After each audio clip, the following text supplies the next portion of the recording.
Now, let me ask you something. What would you do if someone you were dating started showing up at your house uninvited? Started getting angry every time you talked to other people? 22-year-old Haley Anderson thought she could handle it. She was a nursing student, smart as a whip, had her whole life planned out. But when she met Orlando, she had no idea how dangerous his jealousy would become.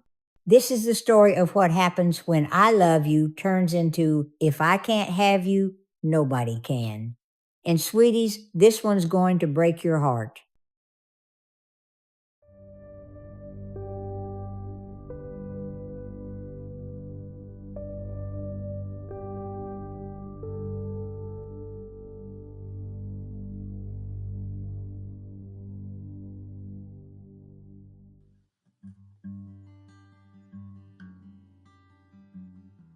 Now, let me tell you where this all started.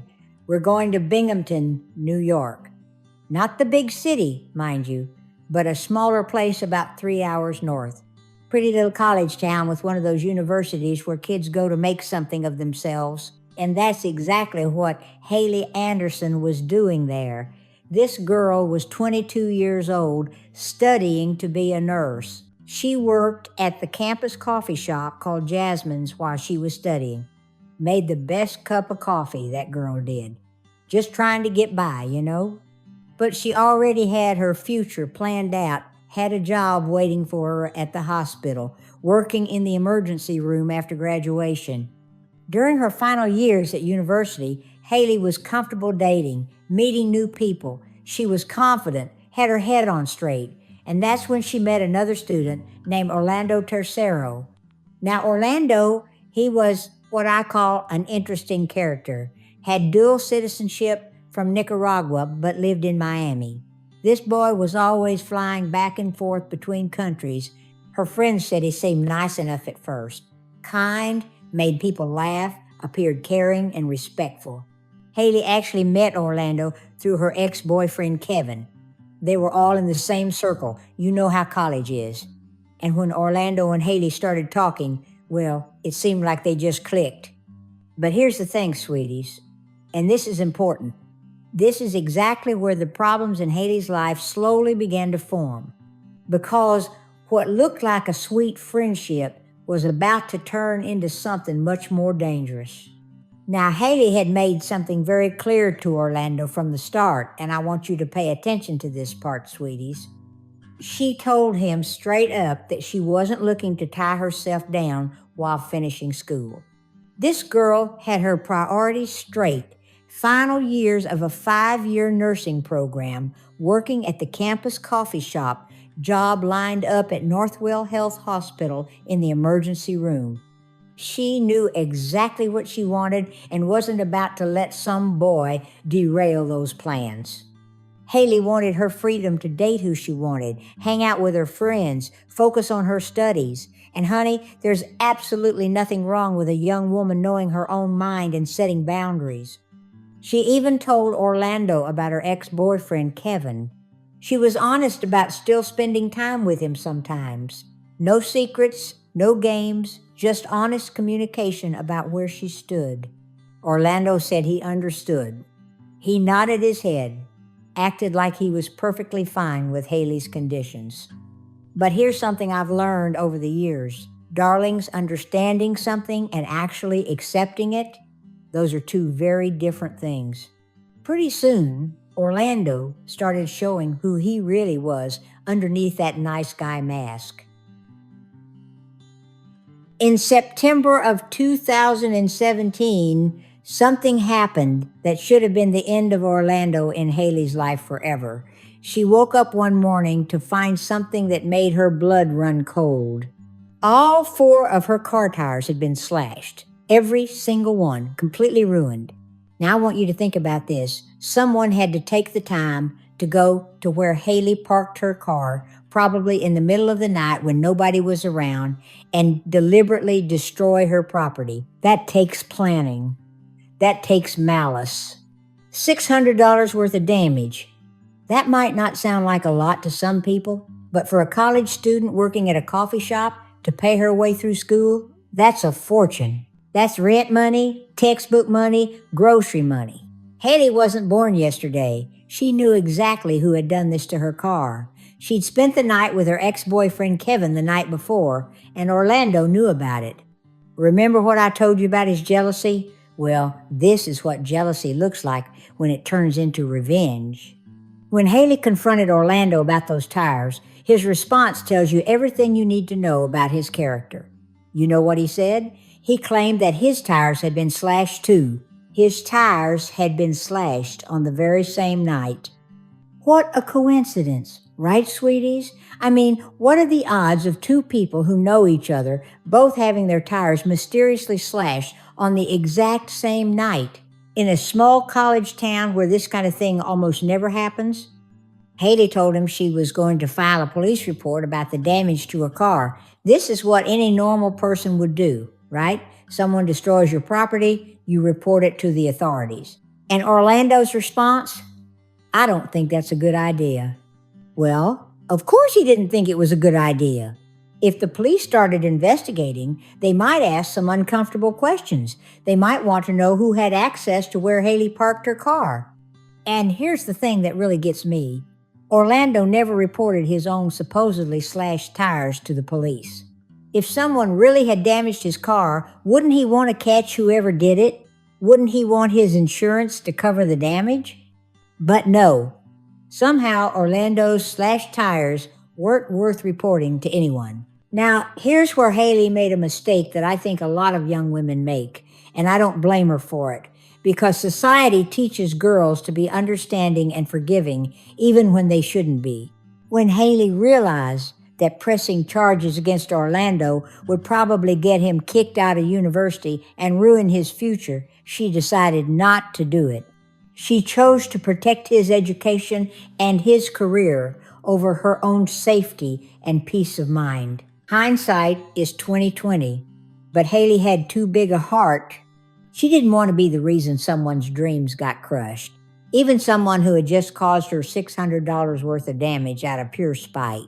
So instead of showing Orlando the door like she absolutely should have, instead of cutting all contact and telling him to stay away from her forever, she kept him in her life.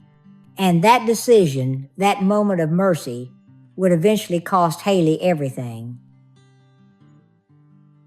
Let's fast forward to March 7th, 2018. Haley was in her final months of university, and if you've ever been through that time, you know exactly how it feels. Everything's about to change. Your whole adult life is about to start. That evening, Haley did what college students do when they want to relax and have some fun. She stayed home with some good friends, opened a bottle of wine, and they played board games late into the night. Just innocent, normal fun with people who cared about her. These were the people who really knew Haley. Her roommates, her close friends from school, the ones who would notice right away if something was wrong, who would worry if she didn't come home, who would move heaven and earth to find her if she went missing. But around 3 o'clock in the morning, Haley made a decision that would change everything. For reasons we'll never fully understand, she decided to go meet Orlando. Maybe he'd been texting her. Maybe he'd called and said he needed to talk. Maybe she thought she could finally end things once and for all, or maybe she just didn't realize how dangerous he'd become. There was a surveillance camera next door to Orlando's apartment building, and it caught everything that happened next. At exactly 3:15 in the morning, that camera recorded Haley arriving at Orlando's off-campus apartment. The footage shows both of them going inside together. That would be the last time anyone would see Haley alive. What happened in those next few hours, we'll never know exactly. Orlando's the only person who could tell us, and he's given so many different versions of events that the truth got buried under layers of lies. But sometime during that early morning, in that apartment where Haley thought she was safe, Orlando strangled her to death. The investigators believe it was pure jealousy that drove him to it. All those months of anger building up, all that resentment about not being able to control her the way he wanted to, it all came to a head that night, and poor Haley paid the price. It's that old, selfish, deadly thinking. If I can't have you, nobody can. Now, let me tell you what Orlando did after he killed that sweet girl, because this is where you really see what kind of person he was. This is where the mask comes off completely. At 10:48 that morning, about 7.5 hours after Haley had arrived at his apartment, the same surveillance camera caught Orlando leaving his apartment, but this time he was alone. He came back a few minutes later carrying a bag from what looked like a pharmacy. Inside that bag were some melatonin and something called Zoloft, both medications that help people sleep and deal with depression and anxiety. But I'll tell you right now, sweeties, he wasn't buying those medications for the right reasons. He had something much more sinister in mind. A few hours later, the cameras caught Orlando going down to the basement of his apartment building. When he came back up, he was carrying what the police later figured out were eye hooks, those little metal fasteners you screw into walls or ceilings. Then Orlando sat down and wrote a letter in Spanish, his native language. And what that letter said was, "I never imagined doing this. I'm sorry, Father. I'll see you soon." Remember, Orlando's father had died several years before this, so when he said, "I'll see you soon," he was talking about joining his father in whatever comes after this life. He was planning to kill himself. Orlando screwed those eye hooks into a door frame and tried to hang himself with his own necktie, but either by bad luck, divine intervention, or just plain clumsiness, the attempt failed. He fell and smashed his head on the floor instead of dying. There was blood in the hallway from where he had hit his head, but Orlando survived that fall. And instead of trying to hang himself again, this coward decided to change his plans entirely. He packed his bags, bandaged up his bleeding head, and made his way straight to JFK International Airport in New York. There, he bought a ticket and boarded a plane to Nicaragua, thinking he could run away from what he'd done and never have to face the consequences. Can you imagine the nerve of this man? He kills an innocent girl, tries to take the easy way out by killing himself, fails at that, and then decides to just leave the country like nothing happened? Meanwhile, back in Binghamton, Haley's friends were getting more and more worried as the day went on. See, these girls knew Haley. They knew her habits, her personality, her routines. And one thing they knew for sure was that Haley didn't just disappear without telling anyone where she was going. These smart girls remembered that Haley had the Find My Friends app installed on her phone. Haley had been smart enough to set this up with her closest friends, just in case something ever happened. When they checked the app, it led them straight to Orlando's apartment building. But something was wrong with the picture they found there. There were no lights on in any of Orlando's windows. His car wasn't in the driveway where it usually was. The whole place looked empty, abandoned, but Haley's phone was still showing as being inside that apartment. These girls had a choice to make. They could call the police and wait for them to come check things out, which might take hours, and who knows if the police would even take them seriously. Or they could take matters into their own hands. They chose to act.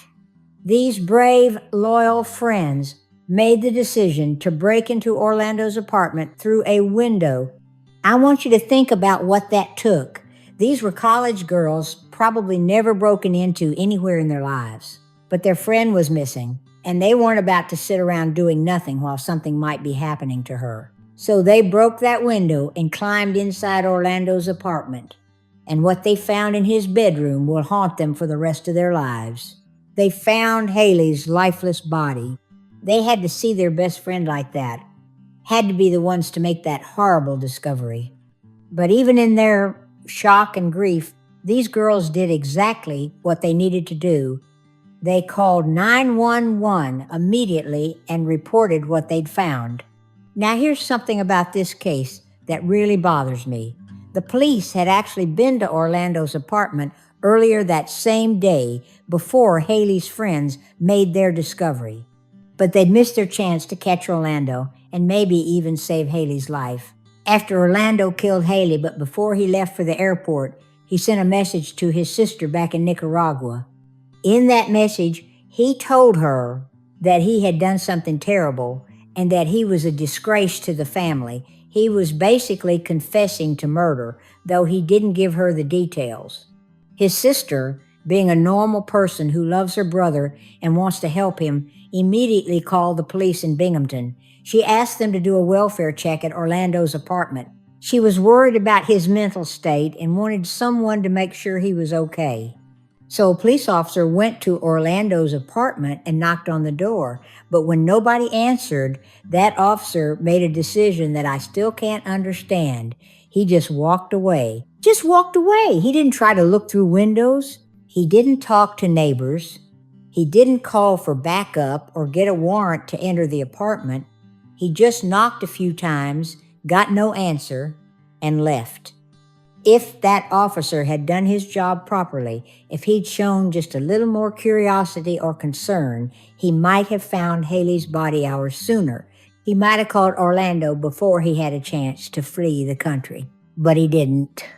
And by the time the police came back to that apartment, this time armed with the knowledge that Haley's friends had found a dead body inside, Orlando was already on an airplane halfway to Nicaragua. Now, before I tell you about the legal nightmare that followed, I need you to do something for me. If you've made it this far into Haley's story, if you're still here listening to what happened to this sweet girl, just drop a like on this video. It takes half a second, and it helps Grandma out more than you know. And if you haven't subscribed to our channel yet, please hit that button. This story gets even more complicated from here. See? This is where Haley's case becomes very different from most murder cases, and it's where the legal system shows just how complicated things can get when criminals cross international borders. When someone commits a crime in one country and then flees to another country, it's not always easy or even possible to get them back for trial. It depends entirely on the relationship between those two countries and the legal agreements they have in place. Most countries have what they call extradition treaties.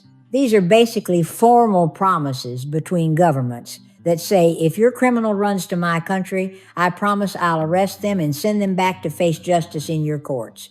The United States has extradition treaties with most of the world. Canada, Mexico, the United Kingdom, most of Europe. If someone commits a crime in America and flees to any of these places, we can get them back. But Nicaragua and the United States don't have an extradition treaty. So legally speaking, Orlando was a free man. The moment that airplane touched down in Managua, he had dual citizenship, which meant he had every legal right to be in Nicaragua. And the Nicaraguan government had no legal obligation to send him back to the United States, no matter what crime he'd committed. Can you imagine how that news hit Haley's family? They knew who had killed their daughter. They knew exactly where he was, but they couldn't touch him. The autopsy results came back and confirmed what everyone already suspected. Haley had died from asphyxiation caused by compression of the neck. She had been strangled. She had bruises around her throat and on her arms where she'd tried to fight back. Orlando made it safely back to Nicaragua, where his mother picked him up from Managua's international airport and drove him home to his childhood house. I don't know how much his mother knew about what her son had done, but she welcomed him home and took care of him over the next several days. Meanwhile, an international notice had been issued for Orlando's arrest. Law enforcement agencies around the world knew he was wanted for murder. But in Nicaragua, he was just another citizen who had come home. His freedom, however, wouldn't last very long. Only a few days after Orlando returned to Nicaragua, he made a mistake that led to his capture. He went to a hospital in the city of Leon. Maybe his head injury from the failed suicide attempt was bothering him. But when he checked into that hospital, someone recognized him. The international alerts had been circulating, and hospital staff are trained to watch for wanted fugitives. Orlando Tercero was identified, and within hours, he was under arrest. Back in Binghamton, the news of Orlando's capture brought some relief to Haley's family and friends, but their fight for justice was far from over. The entire university was in mourning. Haley had been so close to graduation, so close to starting her career as a nurse and helping people. Her classmates, her professors, everyone who had known her was devastated. They canceled Monday classes for all the senior nursing students. The university president and the head of the nursing department released multiple statements mourning Haley's death and extending their condolences to her family. The United States government formally requested that Nicaragua extradite Orlando back to America to face charges of second-degree murder. In New York State, that charge carries a sentence of up to life in prison with a minimum term of 25 years behind bars. But Nicaragua's government ultimately rejected the extradition request. They announced that instead of sending Orlando to the United States, they would try him in their own courts under their own laws. Orlando was charged with one count of femicide. Now, femicide isn't a charge that exists in the United States, but it's recognized in many Latin American countries. It's defined as the intentional murder of a woman by a male aggressor, usually in the context of gender-based violence. In Orlando's case, the motive was considered to be jealousy and possessive control. During Orlando's trial in Nicaragua, the full extent of his obsessive and controlling behavior toward Haley finally came to light. Haley's mother flew to Nicaragua to testify about what her daughter had told her about Orlando. Haley's friends also gave testimony, either in person or through video calls, confirming that Orlando had been possessive and wouldn't leave Haley alone. They told the court about how Orlando would show up at Haley's house uninvited, how he would get angry when she spent time with other people, how he had even shouted at her in public. And of course, they testified about the tire slashing incident. The investigators presented their theory to the court. They believed Orlando had murdered Haley in a fit of rage after finally accepting that she would never be exclusively his. All those months of bottled-up jealousy and resentment had finally exploded into deadly violence. The physical evidence was overwhelming. The autopsy results showed clearly how Haley had died. The surveillance footage proved that she had entered Orlando's apartment alive and that Orlando had left alone the next morning. But Orlando seemed to have other plans for his defense. Despite being guarded by officers carrying AK-47 rifles, Orlando appeared completely disinterested in the proceedings. He sat there looking disheveled and remarkably unfazed by everything happening around him. It was like he couldn't be bothered to pay attention to his own murder trial. When it came time for Orlando to present his defense, his strategy was as pathetic as it was predictable. He claimed that he had been insane at the time of Haley's death because of the amount of alcohol he had consumed that night. Orlando claimed that he had no memory of killing Haley, that he must have been completely out of his mind during those early morning hours. But when the prosecution asked him if this kind of alcohol-induced blackout had ever happened to him before or after that night, he couldn't provide a single example. Many of Orlando's friends from his school days in Nicaragua came forward to say they didn't believe he could have murdered Haley. To them, Orlando had always been a sweet, gentle guy who clearly loved this American girl he'd met at university. But of course, they wouldn't have seen those signs. Orlando wasn't about to advertise his abusive behavior to his friends back home. Abusers are very skilled at compartmentalizing their lives, showing different faces to different people. Some of those friends still believe Orlando is innocent to this day, which just shows you how convincing these types of people can be when they want to maintain their public image. After hearing all the testimony and examining all the evidence, the judge retired to consider her verdict. And after a mere hour and a half of deliberation, which tells you how clear-cut this case really was, she returned to the courtroom, guilty of femicide. Orlando was sentenced to 30 years in prison, which was the maximum sentence possible for that charge under Nicaraguan law. As you might expect, Orlando wasn't happy with the court's decision. About a year later, he filed a request for another psychiatric evaluation, hoping he could somehow convince new doctors that he was mentally incompetent and deserved a reduced sentence. but thankfully, the Nicaraguan court system rejected his appeal. Orlando is still facing those 3 decades behind bars, and as far as I'm concerned, that's exactly where he belongs. But here's something that probably keeps Orlando awake at night in his prison cell. The prosecutors in Broome County, New York, have issued an official arrest warrant for him. They've also promised to request his extradition back to the United States once his sentence in Nicaragua is finished. So even after spending 30 years in a Nicaraguan prison, if Orlando ever sets foot on American soil again, he'll immediately be arrested and will likely face a second trial for Haley's murder. With Orlando's conviction and imprisonment, maybe Haley's family can finally find some measure of peace and closure. She's remembered as a beautiful, intelligent, and caring young woman who touched so many lives during her short time on this earth. Haley's father did something that just breaks my heart. When the time came for her graduation ceremony, when all her classmates were walking across that stage to receive their nursing degrees, Gordon Anderson was there. He walked across that stage and accepted his daughter's diploma on her behalf. You know what I find almost ironic about this whole case? Orlando probably ended up with a much harsher sentence by fleeing to Nicaragua than if he had just stayed in the United States and faced trial here. 30 years is a long time, and I'm guessing the prison conditions in Nicaragua are probably much more brutal and dangerous than what he would have faced in an American facility. The senselessness of it all is what really gets to me. There was absolutely no benefit to murdering Haley. Orlando's motive was nothing more than raw, spiteful jealousy. He couldn't stand the fact that this wonderful woman had her own life and her own dreams that didn't revolve around him. But I do want to say something about Haley's friends because they deserve recognition for their courage and loyalty. I have tremendous respect for those girls who broke into Orlando's apartment. Breaking and entering is illegal, yes, but sometimes you have to weigh the law against what's right. These friends knew something was wrong.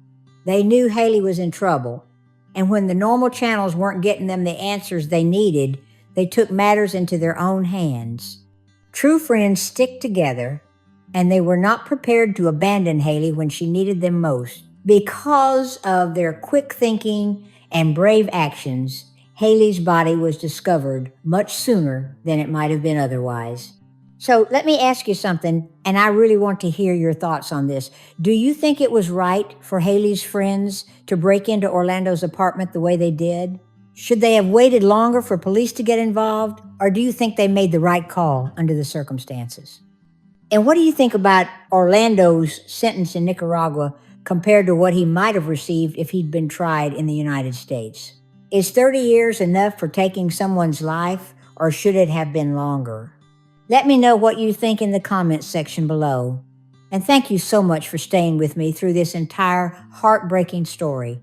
I know it wasn't easy to hear, but these stories need to be told. Haley's life mattered, and her story might help other young women recognize the warning signs of a dangerous relationship before it's too late. If you want to see more cases like this, don't forget to subscribe to Grandma Kitty's Cases. And until next time, please remember to look after yourself and look after each other. Because sometimes the most dangerous person in your life is someone you think you can trust. Stay safe out there, my darlings.